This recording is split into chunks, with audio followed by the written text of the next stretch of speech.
Bonjour tout le monde, aujourd'hui on se retrouve pour un crash test du fond de teint Faux Filter de chez Huda Beauty.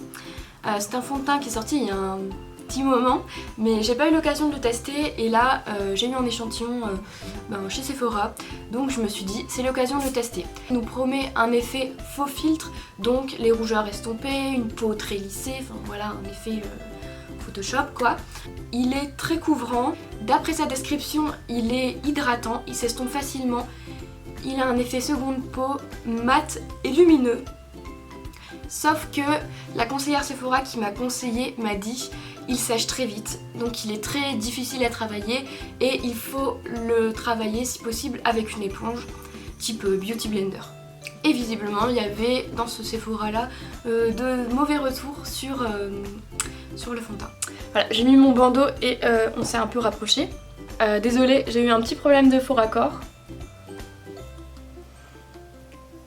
L'odeur est forte et en même temps moi c'est une odeur que j'aime beaucoup, je saurais pas vous la décrire par contre, je suis nulle pour décrire les odeurs. Alors la teinte ça me dérange pas, c'est un peu jaune et au Beauty Blender ça semble bien s'appliquer.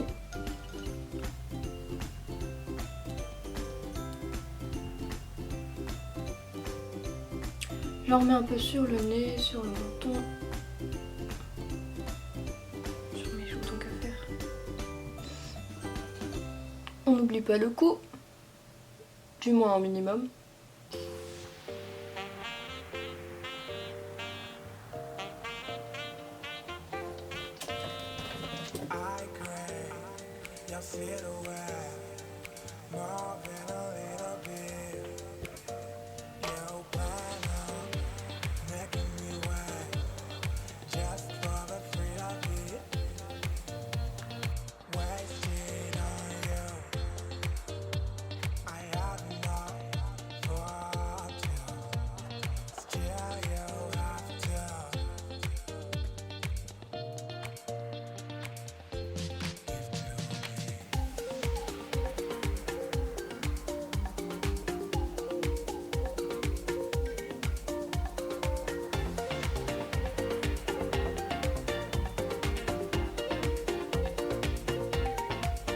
Voilà, j'ai fini mon teint et ce que je remarque c'est que avec la poudre, on voit plus le fond de teint, je vais essayer de vous montrer, on voit plus la matière, surtout à ce niveau-là, je dois être particulièrement sèche je pense. Voilà, look terminé, je vous mets les produits en barre d'infos et je vous retrouve ensuite en fin de journée. Pour l'instant je sais pas quoi dire, je suis plutôt mitigée, je vous donnerai mon avis à la fin plutôt. A tout à l'heure.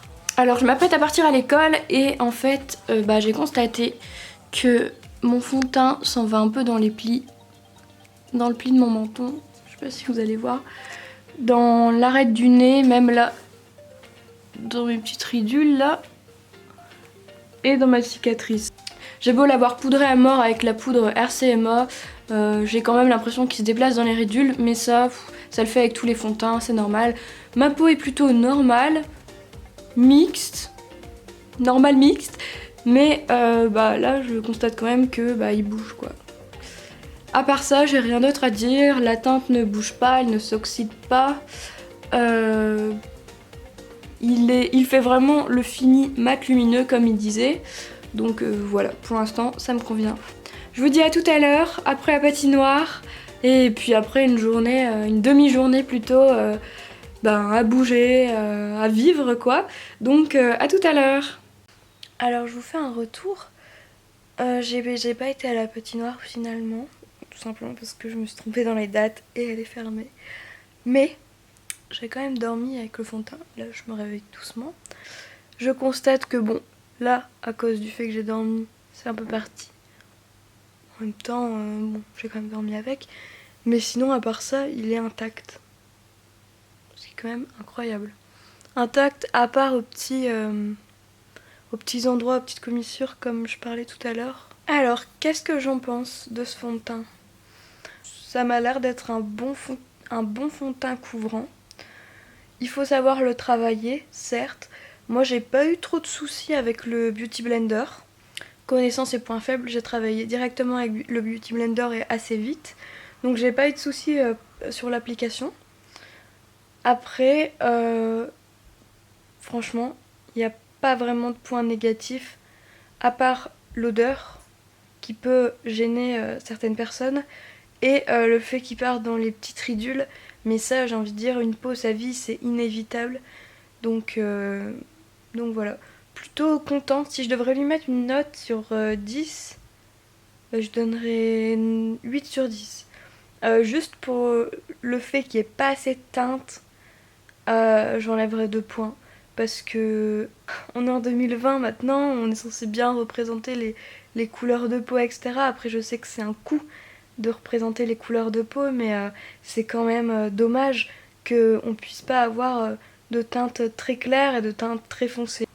Enfin bref, est-ce que j'ai envie de l'acheter? Et ben franchement, pourquoi pas? Il y a 39 € pour rappel. C'est vrai que j'aime bien l'effet Photoshop. Je vois en fait ce qu'ils veulent dire par effet Photoshop. En effet, ouais, on a comme une sorte de tableau assez net. On a gommé ce qu'on n'aime pas voir, etc. Et ça, c'est totalement vrai. J'aime bien le côté lumineux mat également. Je trouve que c'est quelque chose de vraiment portable. En tout cas, je vous remercie d'avoir regardé ma vidéo, ça me fait super plaisir. Et je vous dis à bientôt pour une prochaine. Bye!